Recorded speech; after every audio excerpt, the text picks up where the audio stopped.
Hey, it's your boy Inquires, and you're watching Justin's Radio live.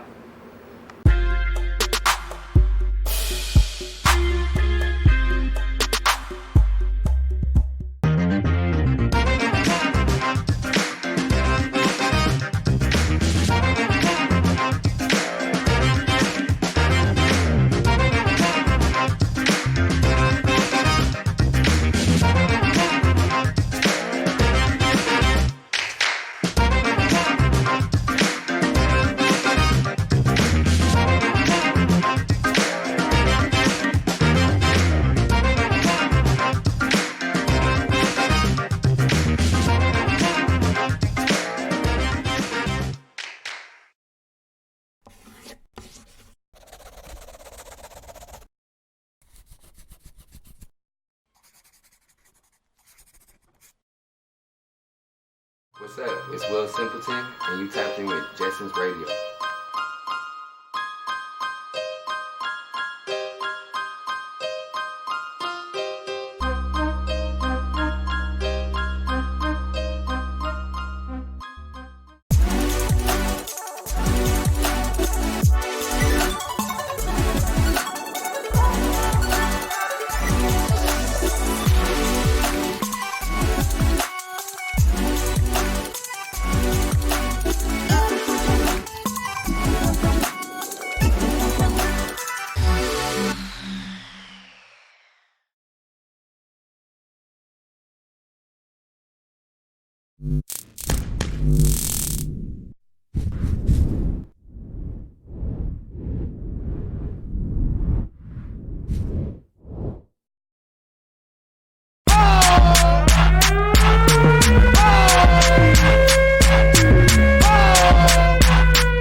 Hey man, it's Super Sam Slammer. You tapped in to Justin's Radio. You know what it is, man. Make sure you hit all that fire shit. Way in the back. Told all my bitches relax. She tried to give me love. I gave little baby some dap. What up, man? It's a Smoke Dog, and you're tuned in to Justin's Radio, baby. Yeah. Oof.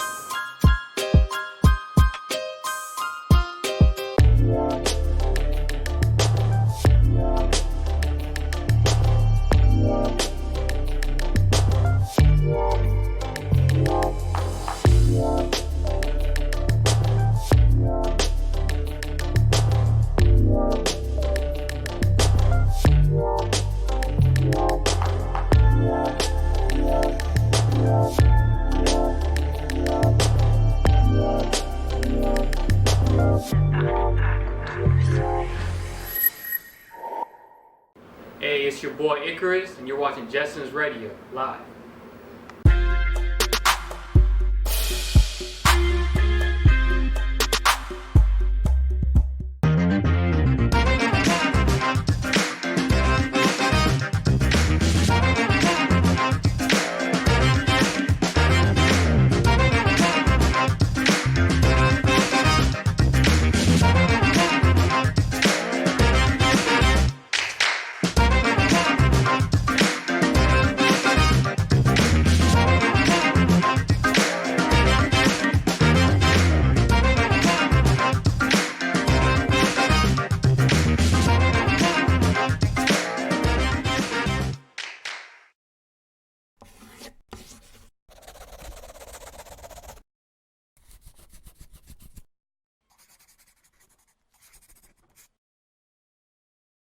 What's up? It's Will Simpleton, and you tapped in with Jetson's Radio.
Hey y'all, it's your girl Bri. So I know I've been MIA for a little bit. Sorry, I just needed a little break. I was getting tired. The weather's been changing. Anyways, I'm in San Diego. It's been hella hot. I know I'm wearing a sweater because in the morning it gets really cold, and then by noon it's freaking hot as balls. So anyways, you gotta just layer. Anyways, I just wanted to say this real quick. So this is my disclaimer. This show is not for anyone under the age of 18. If you watch it at your own discretion. Also, whatever topics I come up with on this show is my opinion and my opinion only. The audio, the producers, the people on the show, they have their own opinion. This is my opinion and my opinion solely. So what comes out of my mouth is what comes out of my mouth. They may or may not see things the way I do. So that's my disclaimer. Now, let's get to it. Because this show is going to get a little real on some stages and some topics. Because I want to keep everything on the up and up. I definitely want to bring real life shit that everyone's dealing with. I also want to bring in, things that are informational. Things that are going around in San Diego. Things that are just, happening in today's society. But I want to make sure that, I keep San Diego in the forefront because that's where I'm at. So, having said that, I'm going to go into one of my first topics, which it hits home for me, I should say, and it hits home for a lot of people. And my first topic right now is addiction. Now, when I say addiction, yes, that could relate to sex, that could relate to drugs. I wonder why I said sex first, too. Anyway, in my head, that's what I think of. Anyways, sex, drugs. I just went blacked out for a minute. There's a lot of addictions as well as food. Now, for me, alcoholism is an addiction. There's a lot of addictions out there, but those tend to be the main ones. Alcohol, drugs, as well as sex probably falls in there, and then you have the addiction of food. Now, I bring that up because there's been many situations. There's been many situations that I will talk about food, or I'll discuss things that I do and do not eat. And I want to keep this 100 with everyone because I need you guys to know where I come from when it comes to that. So, let's just go down the list real quick. When it comes to addiction with drugs, I am a product of my environment. And I know my family's going to get a little heated on this, but it is what it is because it's the truth. I grew up with a father that was addicted to drugs. I've seen it all my life. I know people that used to sell it, know people who used to do it, and I've seen the repercussions of people that are either dealing with the addiction themselves or dealing with someone with the addiction. So, having said that, there are a lot of things out there that people do, people say, and I just feel like it is a disease. And when I don't mean to put it in the category like cancer, like other main diseases like diabetes and things like that. It's a disease of the mind. Because what happens is People don't choose to one day wake up and say, yeah, I'm going to be addicted to crack today. I'm going to be a dope fiend. People don't choose that. And the majority of the people that do fall into the category of becoming dope fiends or crackheads or meth addicts, typically they're hiding. They're hiding. They're trying to escape from a situation. And there's more to it than just the drug itself. But unfortunately, the euphoria that they get from that first hit off that pipe, that first hit from the needle, that euphoria is what beckons them back over and over again. And I'm not saying anything that people who've dealt with this don't know about, or people who have family members that deal with it don't know about this. It's been out there for a long time. I just had to mention that because for me, it hits home. Like I said, my father was a drug addict. And because of that, there were certain things that, unfortunately, because of the lifestyle he lived, he got a lot of things from it. And like I said, I'm keeping this 100. My father found out in mid-2000, early 2000s that he was HIV positive. So that hits home for me too, as far as HIV goes. I don't think anyone deserves to get anything like that. That in itself is just a horrendous disease. And the reason why I brought it up is because I saw this news clipping about this guy who had sex with all these women, knowing he was infected, and infected these women without telling them. And to me, that's murder. That's straight up murder. Hands down. It may not be a gun. It may not be a knife. But you played Russian roulette with someone else's life without them knowing. So that's how I feel on that. That's my standpoint, and I'm going to stay strong to that. Because when my father found out that he was infected, he took every precaution necessary that we knew at the time to take so that I was safe. The people around him was safe. Not that you can get it from hugging or anything like that. So please don't misunderstand me. It's not like that. My father lived with me for many, many years. Unfortunately, he passed away about 4 or 5 years ago due to a heart attack. Had nothing to do with his disease. He lived with that disease for a long time. It was actually dormant in him because of, the medicines that they had. It was called the cocktail. And he was very good with his medicines. He took his medicines on time, always have, always will. When he would get sick for, whatever other issues he had, because he had multiple issues. My dad used to turn around and people be like, so what you got? He used to tell me, tell him, ask me what I don't have because the list is shorter. Like, for real. So, having said that, I'm not by any means saying that, they got the plague or none of that. But to see that, and to see in this day and age, someone still acting that ridiculous and just playing with people's lives like that for what? Out of spite? Out of hate? Like, you don't do that. That's some karma right there that you don't want back. And trust me, that motherfucker's getting karma 10 times because you got hundreds of women that are now dealing with a disease that is just debilitating, and yes, they can live for many, many years, but it's a stigma. Today's day and age, people still, they hear that word, that 3 letters, HIV, and you got the plague. You a leopard. People don't want to hug you. They don't want to show you that love.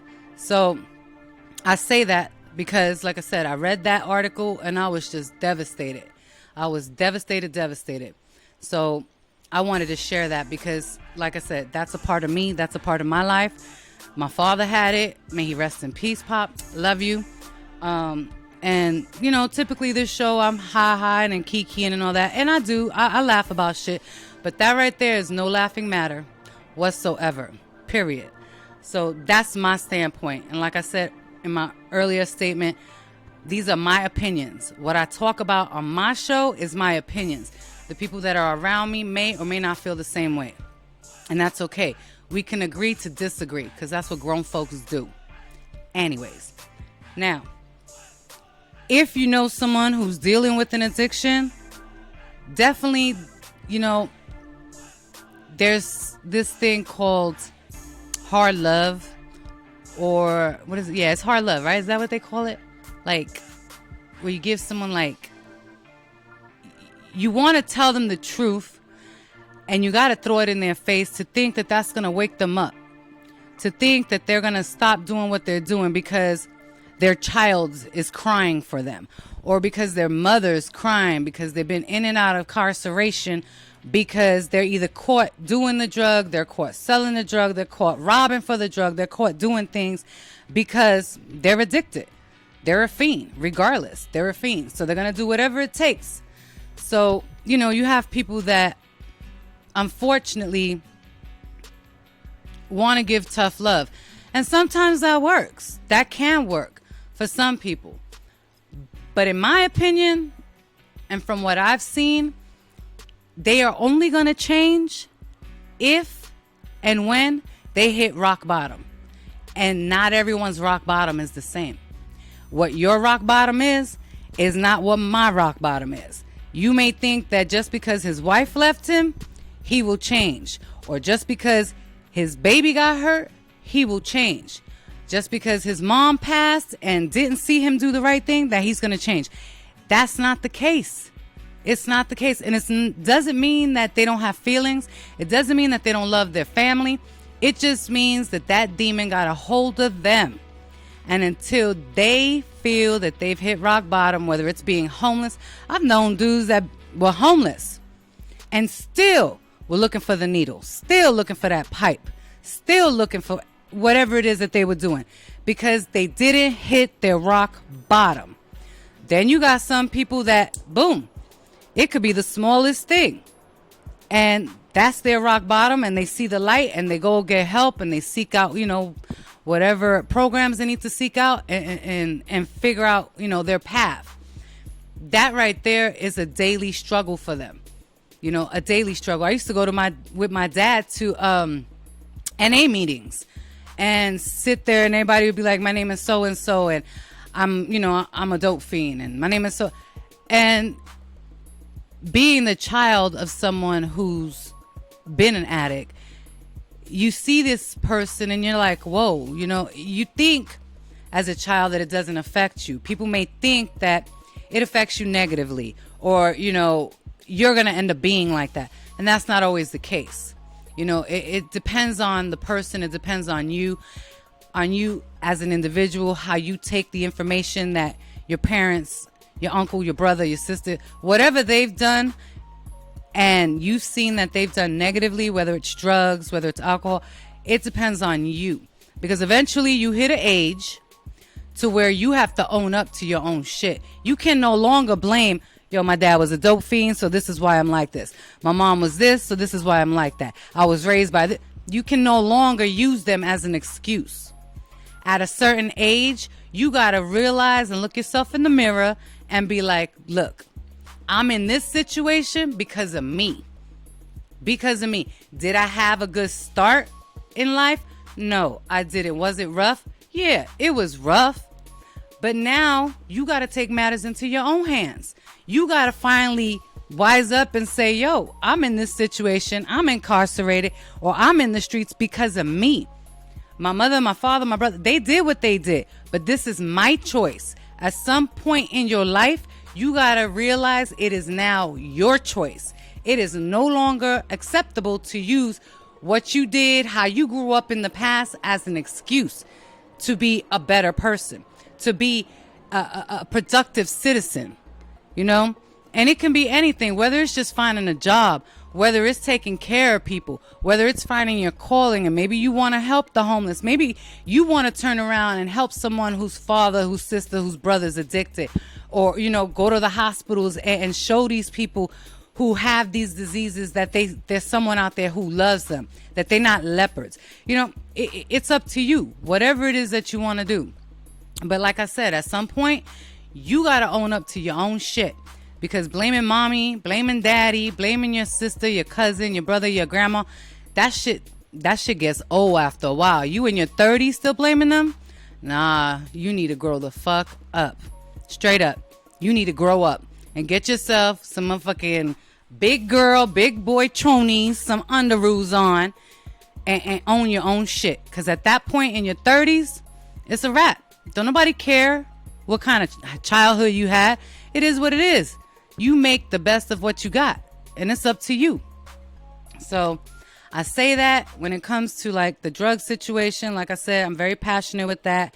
Those are my beliefs. You may or may not agree, and that's cool. Not everyone agrees with that. So the other addiction, and I really never came around that, and it's alcohol. Alcoholism falls in the same thing. It's an addiction within the head. People are looking for some type of way out, some type of escape from their reality. And unfortunately, what they don't realize is when they wake up from that hangover, when they wake up from, getting out that high, when they're starting to come down, guess what? Reality's still there. It ain't gone nowhere. But now you're in your own pile of piss. You're in your own throw up. You smell, you feel like shit. You got a headache. And now you still got to deal with the same shit you were dealing with before you hit that pipe, before you took that drink. So it's unfortunate that they don't see that. They're just trying to basically get out of their own head. And I call it a demon. Whether it's crack, whether it's alcohol, to me, it's a demon. And for me, those type of addictions, you don't need that to survive. You don't need drugs. You don't need alcohol. I ain't going to go as far as saying you don't need sex because, you kind of need it, but a little bit. You can live without it. There's a lot of people, nuns out there, but, I wouldn't want to live without it. But anyways, I'm just saying. And sex, too, is an addiction. I mean, there's actually some famous people that are known for being, sex addicts and stuff like that. I'm not too familiar with that whole thing, but I would assume, this is my assumption once again, that it kind of falls in the same category, which is a mental thing. It's a mental thing. Some people need that because sex, all of these things fall into the same category. When they're doing it, when they're having it, when they're drinking it, their brain lets out that chemical of the endorphins, of the oxytocins that are in them to relax them, to make them feel better. It's like an adrenaline for them. And then it's a downer. It comes down. So I'm not a scientist. I'm not a doctor. I'm just letting you know how I feel and what I've seen and what I've read. So for all y'all people out there, that's not how it is. Y'all can go sit on it and rotate because I'm just saying what I'm saying.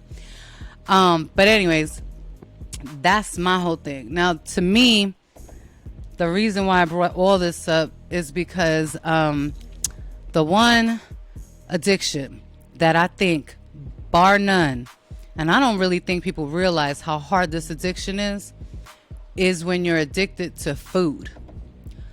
Food, to me, is probably the hardest addiction to deal with. And I say that because I myself, at one point, was addicted to food. Right now, I'm like 135, but 5-6 years ago, a bitch was pushing damn near 300. Okay, 5'2", almost 300. So when you hear me say certain things about food, it's not because I'm trying to get on the big people. I have no hate for big or skinny people. My whole thing is you want to be healthy. For me, my situation was I was a big woman. I weighed, I think my biggest was like 276. And I'm only 5'2", so I was big. My clothes size was like 26, 28 dress size. And I was rocking it. I was like, shit, can nobody tell me nothing? I was a BBW and I was feeling myself. I was loving it. I had boobs, butt, all of it. I was like, I can get anyone. And you know what? Let me tell you, big girls, okay, and little girls, dudes love some big women, okay? I never had a problem hooking up with nobody. Didn't matter what they were, Spanish, black, white. Dudes love some big women. Never had an issue with that. So it's all about confidence. A woman got to feel good in her skin, in your own skin. That's what it's about, whether you're a $110 or pushing 300. As long as you feeling confidence and walking down the street feeling good, mama, it don't matter. It don't matter what nobody say, because you exude that confidence. And that's what dudes go after. They go after the confidence. So it doesn't matter what your dress size is. Are there some people that, feel funny, give you the side eye when you big? Yeah, but that's on them. Why? Because they don't got the confidence you do. That's what that boils down to. They insecure within themselves. So to see someone that's feeling themselves, whether they big, whether they missing an arm, or got some type of outer defect, so people think, that's their own insecurities, because they don't have the confidence level you have. So as long as you love yourself, can nobody bring you down? Don't let nobody bring you down, because that's what it's about, loving yourself, regardless of your age, size, height, or any of that. Color, creed, religion, whatever. You got to love yourself. And people around you, they're going to love you for that too, because that's who you are. They're going to love you big, small, tall, short. It don't matter. As long as you love you, people around you going to love you. So I say that because, like I said, I was a BBW, and I was rocking it. I was loving it until 2013 came around. And I ended up finding out that I had a couple of vertebrae in my neck that were collapsing. And I'm not going to go into details with that, but what I will say is, because I don't really know all the terminology, but what I will say is I had a choice. The doctor finally told me, look, you got a choice. You could have surgery, or you could twist your neck and pinch your spinal cord and become paralyzed, or, twist your neck the other way, sever your spinal cord and just die. Like, it's up to you. And I was like, I'll take number 3, Alex. I'm doing that damn surgery, right? Because I never had a big surgery. The only thing I ever had was my appendix. And that wasn't something that I had a choice. The shit erupted inside me, So that was the only major surgery I had ever had. So for me to sit there and say, yeah, go ahead and cut me. And, you dealing with someone's spinal cord. You dealing with someone's highway of all their bodily movements, all your shit, what is it called? All your muscles and tendons and nerves are all in that highway in your spinal cord.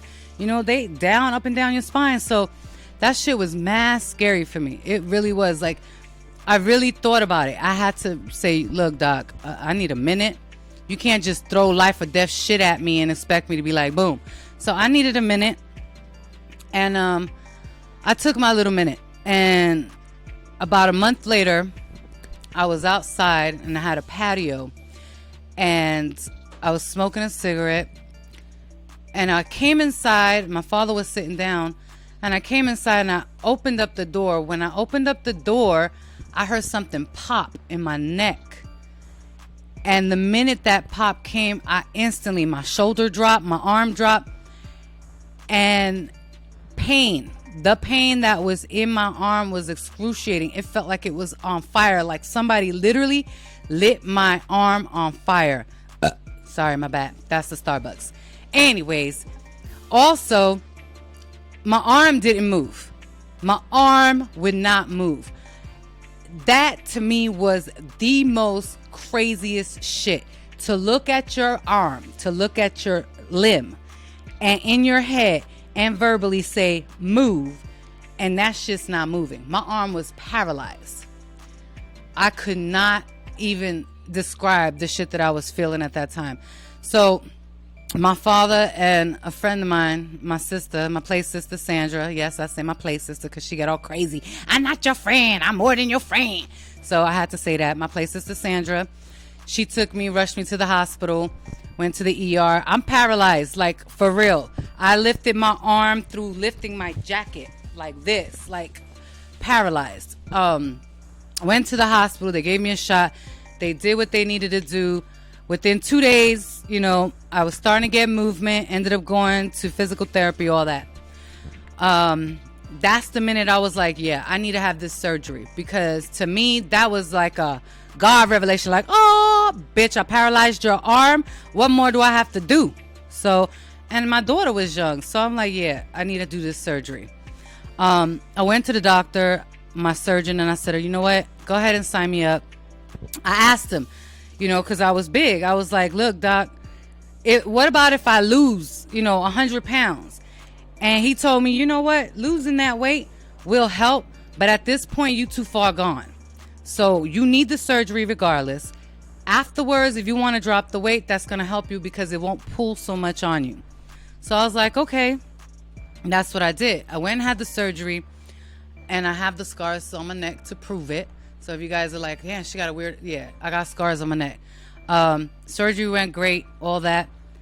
And I had a real, aha moment because I had my daughter with me. I was a single mom. My dad was there. He was ill in his own thing. He had COPD and all kinds of stuff. So I was, the one that was holding it down. So here I am sick and I'm like, damn, I got to really get my shit together. So I told the doctor, you know what? I went to my primary and I was like, look, I need to lose this weight. And at that time, I couldn't diet. I couldn't work out because my neck was, I still had to deal with my neck. So I went and did what I thought was necessary for me. I'm not promoting it. I'm not putting it down, but I did what was best for me. And I went and had the gastric bypass surgery. And the reason why I'm mentioning this is because, like I said, I want to keep my shit 100. So when you hear me talk about food, I can't eat this, or I don't, that's why. Because I literally went and cut my fucking stomach because a bitch would not stop eating a hamburger. She couldn't stop eating fucking fries and McDonald's and whatever else I wanted to eat. I really didn't care for sweets and none of that. I was more like a chip person. So I go get the big bags of fucking Lay's potato chip and some fucking sour cream dip and was just like, just tearing the whole bag up by myself. And then ate 2 Big Macs and a 20-piece nugget and a bitch was full. So yeah, that's when you know you got a problem. Anyways, so I went to had the gastric bypass. Everything went good. I dropped a lot of weight, more weight than I should have. Yes, it's been about 5 years. Let's see, 2014. It's been 5 years. August 18th of this year that just passed, 2019 made 5 years. So that right there, that addiction, when it comes to food, it's a everyday struggle because unlike drugs and alcohol, you fucking need food to live. You need to eat. You need to eat something, whether it's a sandwich or lettuce or whatever it is.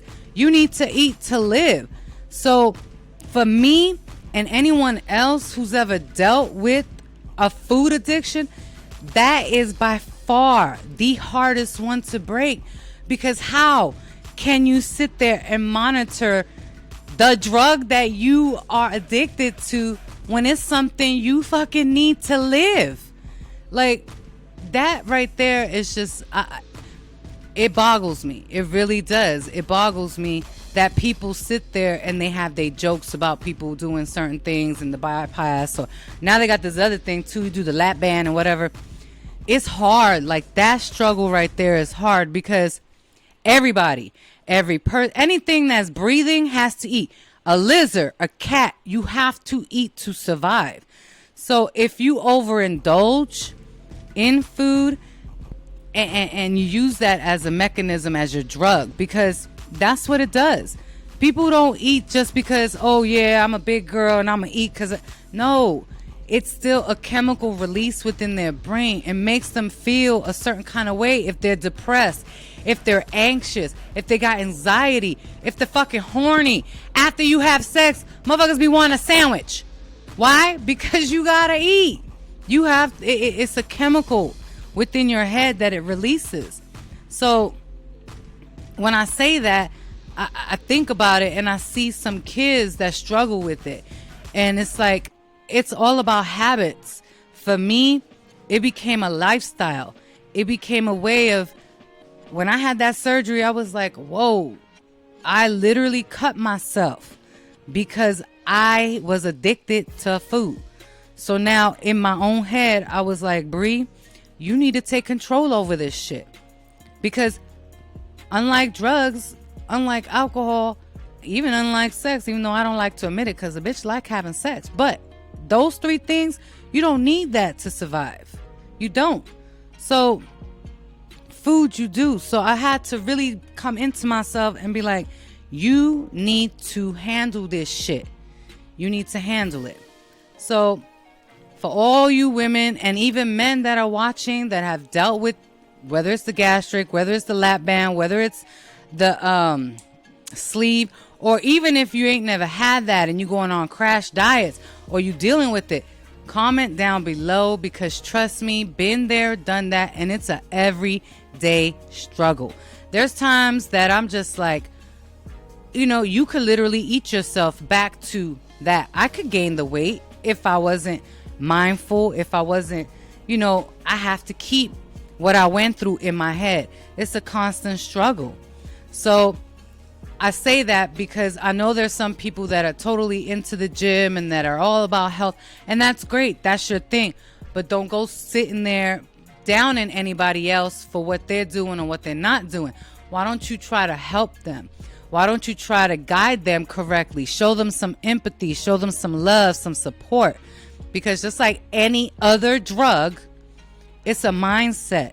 It's something within their mind. They have to hit their rock bottom. My rock bottom was my neck surgery.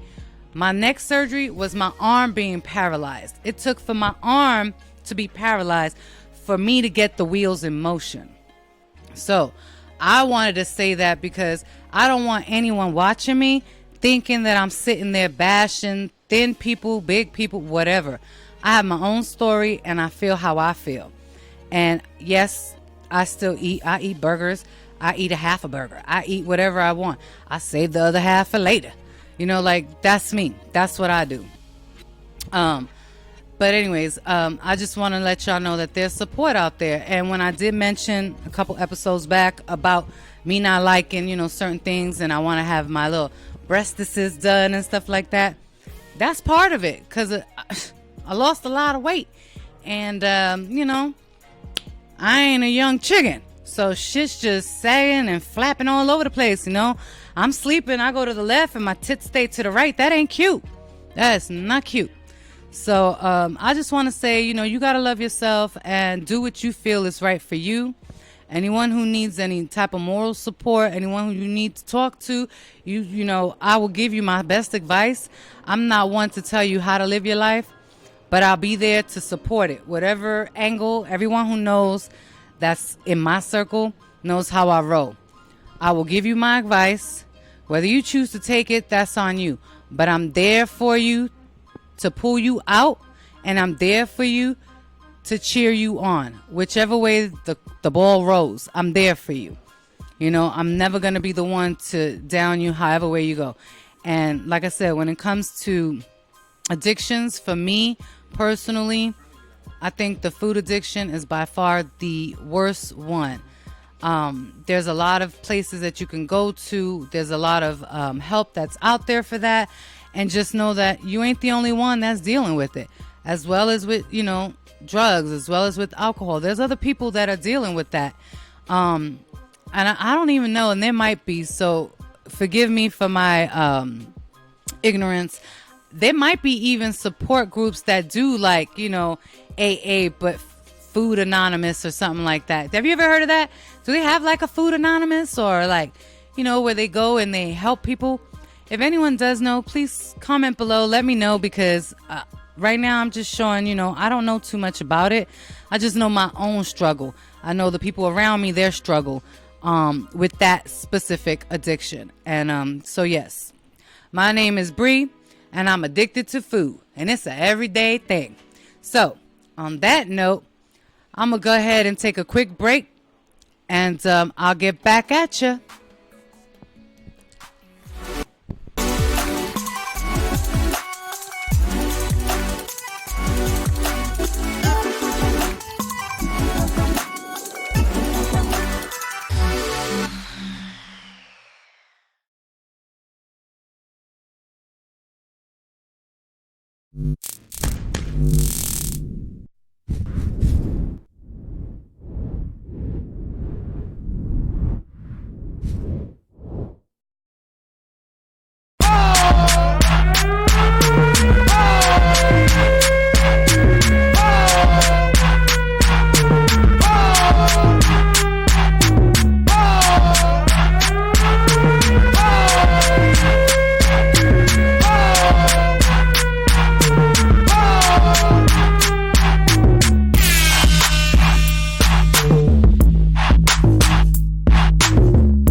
Hey, man. Hey y'all, I'm back. Anyways, I know I took it deep, and it is what it is. I told you in previous shows, this show's different. It's gonna have something real. It's gonna have something funny. Like, I'm bringing shit to you that's real topic, real shit. From my perspective, like I said, my perspective. You definitely are more than welcome to comment. Get at me, email me, text me, whatever it is that you want to say about the topic. And like I said, because somebody always has something negative to say. You lose too much weight. Oh, what's she doing? She a crackhead. Oh, you too big. Oh, damn, what's wrong with her? She depressed. Somebody always got something negative to say. So you just got to let that shit roll off your shoulders and just deal with it. And there's a lot of people out there that are going to love you for you. A lot of people out there that you don't even know that are going to support your struggle and your fight, whether you're losing weight. Because some people lose weight because they got that hyperthyroid thing where they could eat fucking 15 burgers and all this stuff and still lose mad weight. You got other people out there doing, sticking their fingers down their throat and got bulimia and anorexia to lose weight. Like, there's a lot of shit behind food. And that's another thing. It don't only have to do with people, having gastric. It is a huge thing when you have young girls sticking their fingers down their throat, vomiting, regurgitating their food because they trying to look like so-and-so on the magazine. Or, exercising 23 hours out of a 24-hour day because they trying to feel a certain way because you got someone else, picking on them. Like, that's just some bullshit to me. It really is. And my whole thing is, I'm not in this I'm not the type of person that's going to sit there and bring a woman down regardless, or bring a man down regardless of their weight or anything like that. Everybody got their own struggle. And unless you are in their shoes, you ain't got no fucking right to talk. None, point blank, period. And that's how I see it. And y'all ain't got to agree with me because I really don't care. Okay? And if you do agree with me, then hey, love you too. But like I said, you ain't got to agree with me. And that's okay, because I can respect you not agreeing with me. Just respect my opinion. And it is what it is. And the world will go around. That's it. There's other topics that are going to come up in other episodes that people are not going to agree with. But like I said, it is what it is. And I'm going to keep my shit 100. You ain't got to agree with me, because I may not agree with you. But I do love debating with someone. I do love learning other people's perspectives. So if you would like to tell me something or even give me some knowledge, I'm open for that. Definitely open for that. Comment below, shoot an email. If you know me personally, text me, call me. Just don't call me right now because I'm recording.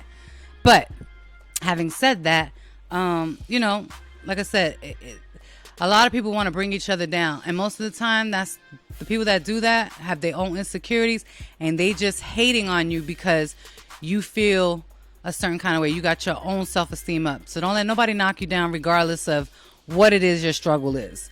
So, having said that, I feel like I went real deep and shit, put a little sad face like, ugh.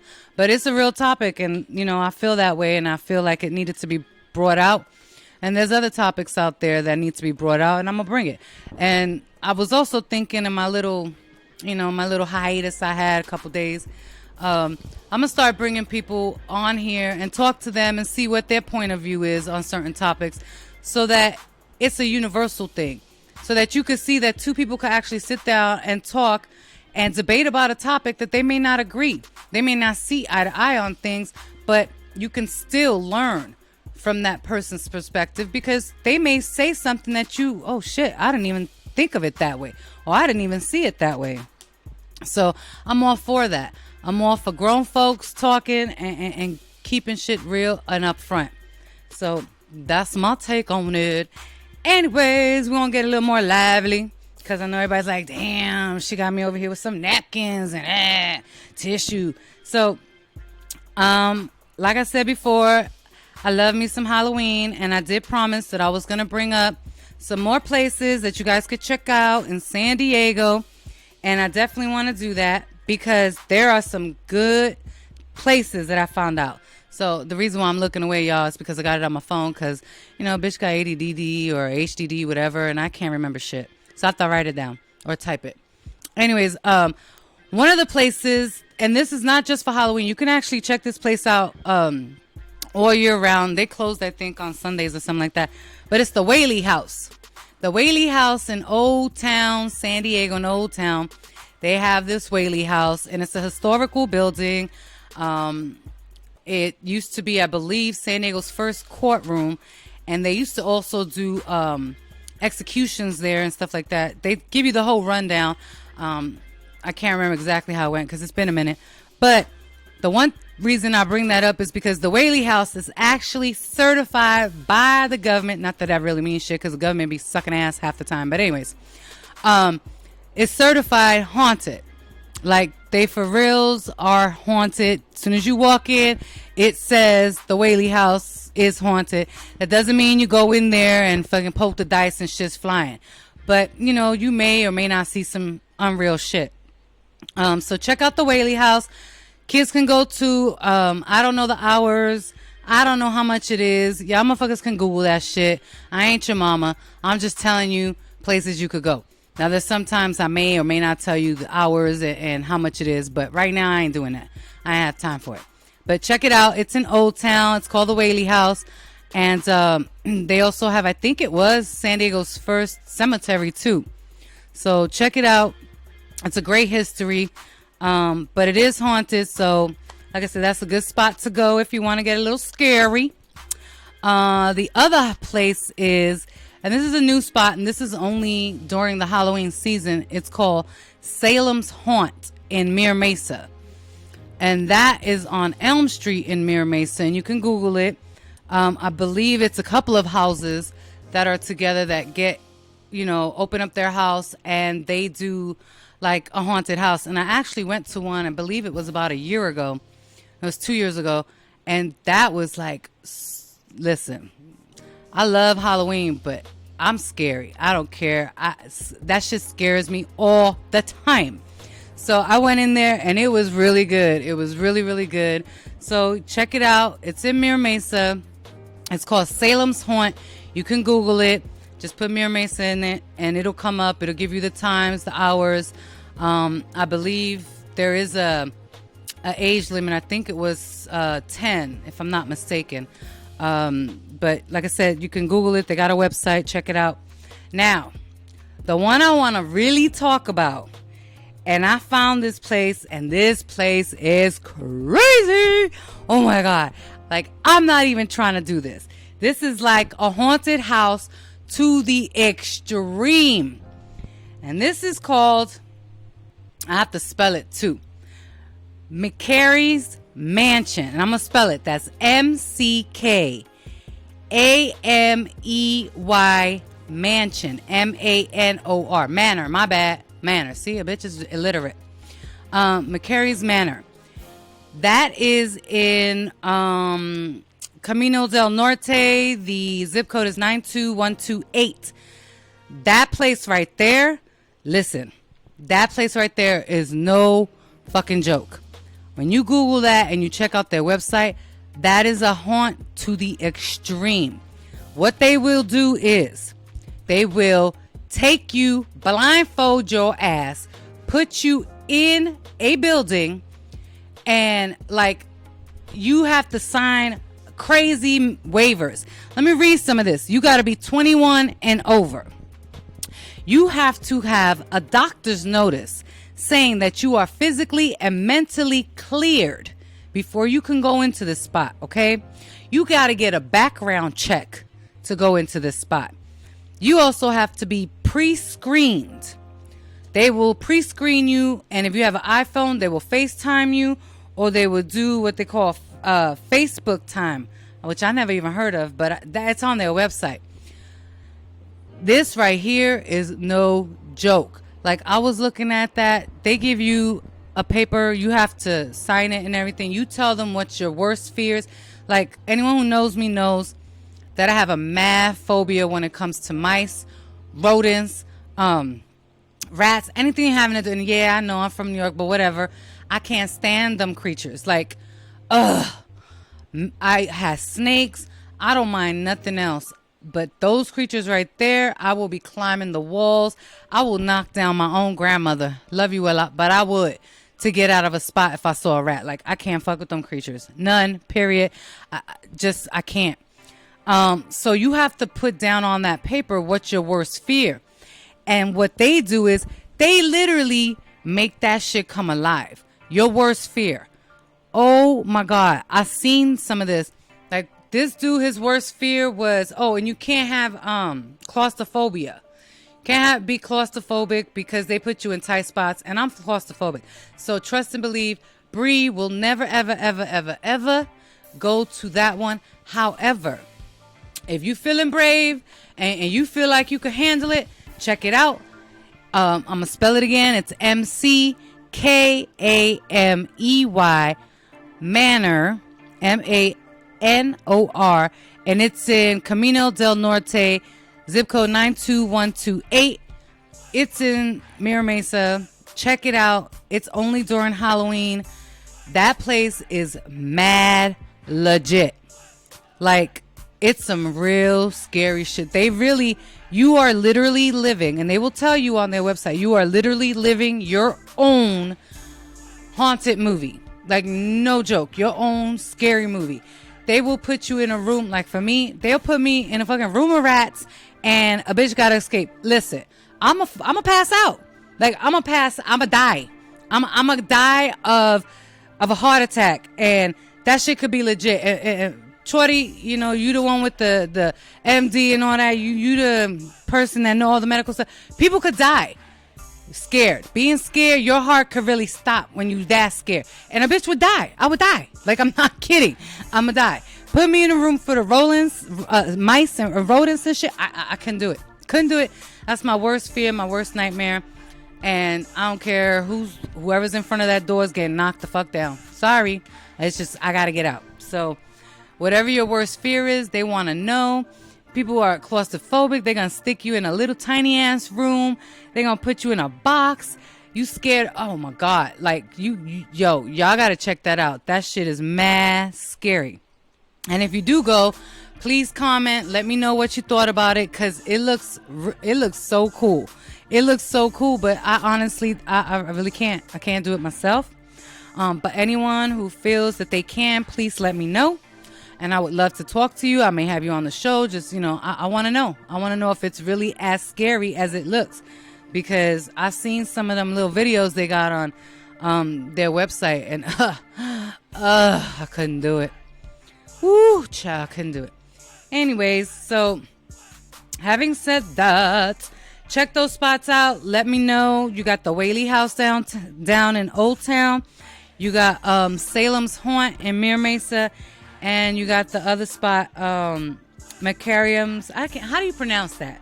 I can't even say it. Anyways, McKinley's. I don't know. I can't say it. I bet it's tongue tied. Manor. Check it out. Let me know what you think. If anyone can help a bitch pronounce that, let me know. McKinley's. There's not even an L in there. I don't know why I keep saying an L. But, so, having said that, we are going to go to Can You Not? My favorite. This is my favorite thing on the whole show. I like Can You Not. Can You Not? I think I'm going to do that. I'm going to do a little. Can You Not? Anyways, my first Can You Not? Okay. I'm gonna tell. I know I'm gonna show my age right now, but people, when you text me, can you not abbreviate every motherfucking word you are telling me? Because I'm looking at all these letters and it don't look like nothing but letters. Like BRB or, GM or all this. Like, can anybody spell nowadays? I mean, shit, I don't spell the greatest, but I have Siri. You can literally talk and text. Like, Siri, can you blah, blah, blah. And she'll text it out for you, the whole word. Please stop using those little, what do they call, acronyms or abbreviations? Because half the time I look at it, I'm like, what does that mean? Like, someone did tell me BRB. I'm like, Bri, ready. I don't even know what that, I don't even know what BRB, I'm like, what does that mean? And, they did the little LOL, laugh out loud. Everybody knows that. Oh, be right back. I'm like, how the fuck is I supposed to know that? Or, the other one that I saw was, what was the other one? WTF. What the fuck? Like, can you not just say what the fuck? LMAFO. Oh, isn't that a group? LMAFO? Is it? LMFAO. Laugh my fucking ass off. Or slap. I just learned one. I just learned it. I love it. See y'all. Okay. Slap. Spell it. SLAP, right? Sounds like a plant. Ooh, I'm gonna use that one. I like that. I like it a lot.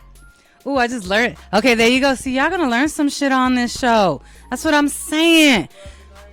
Last one we learned was dry snitching, and now we learning slap. Sound like a plan. All right, I like it a lot. So please, abbreviations. Now, if you want to teach me an abbreviation, that's cool. Definitely put your little BRB, but on the side, put what it means so that way I know, and I can be like, oh, okay, LOL. I know my little LOL. I know that one.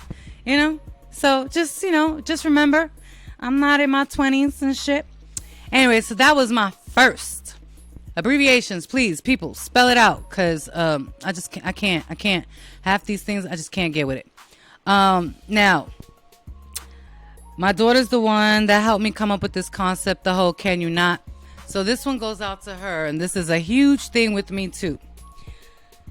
Now we hitting the holidays, and the malls and the stores about to get buck crazy out there. Buck wild, because motherfuckers is buying shit, costumes, they buying food for Thanksgiving, they buying all this stuff for Christmas, and then all the liquor for New Year's. But prior to New Year's, those other holidays, especially Halloween, people, can you not have your bratty ass fucking kids running amok around the store, breaking shit, grabbing shit, screaming, hooting and hollering and crying? Like, put a muzzle on they ass. Seriously. Okay? Put a muzzle on they ass. Take their ass outside. Leave them with their daddy. Leave them with the mama. If your kid is in the store crying, don't bring them. Don't bring them. Don't bring them. Don't bring them. Because the one thing I cannot stand is bratty ass kids. I said this before. I just can't. I can't do it. Like, I had a child, and one time she tried to go buck on me in the middle of the grocery store. I had a whole cart full of freaking groceries. And she was about 2 years old, and she wanted some ridiculous toy. And I'm like, no, you're not getting that, Nairi. And she's like, but Mom, I'm like, no, not right now. She went ham. She went on the floor and started doing the little windmill spinning around on the floor. Oh my God, I almost lost my fucking mind. I snatched her little ass up. I left the cart full of groceries right there, and then I snatched her ass, got in the car, and I was like, wait until we get home. I'ma whoop your ass. Ooh, I was heated. Trust and believe she never did that shit again. Anyways, yeah, if your kid's a brat, keep their ass out the store. If they break shit, if teach your kids some fucking manners when they go out to the store, please. When they're out in public, don't have them running up or down the aisle, bumping into elderly people, trying to cut into people who got, in wheelchairs and shit. Like, that's mad disrespectful. And for you adults that do that, that's really disrespectful. Like, open the door for the elderly. Open the door for the people that are walking in who got crutches or coming in with the wheelchair. Like, who the fuck raised you? Like, seriously, have some respect, Like, be real. Everybody's going to go into the store at the same time. We going to go there and get what we got to get and come out. There's no reason to act like, this is motherfucking Madagascar and the Lion King. This ain't a fucking herd of elephants running. Like, slow down. Teach your kids how to chill. And if they break shit, pay for it. Because trust and believe, someone else is going to have to pay for it. So anyways, like I said, when it comes to your bratty ass kids, put a muzzle. They got this thing that look like a dog leash. I'm all for that shit. All for that. Leash them little fuckers up. That way, when they go too far, just reel their ass in like a fish. Just be like, bring your ass back over here. Do it, because there's some people that ain't got no tolerance for kids, and I'm one of them. I'm going to give you the side eye. And if your kid runs on my foot, after the second time, I'm going to be like, what the fuck? Like, you ain't got no home training? Teach your kids some manners. So, anyways, that's my gripe. That's my story, and I'm sticking to it. You don't like it? I don't really care. Because this is your girl, Bri. And this is San Diego, and this is how I feel. And if you don't like it, oh well, put an H on your chest and handle it, because we more than just tank top and flip flop, bitches.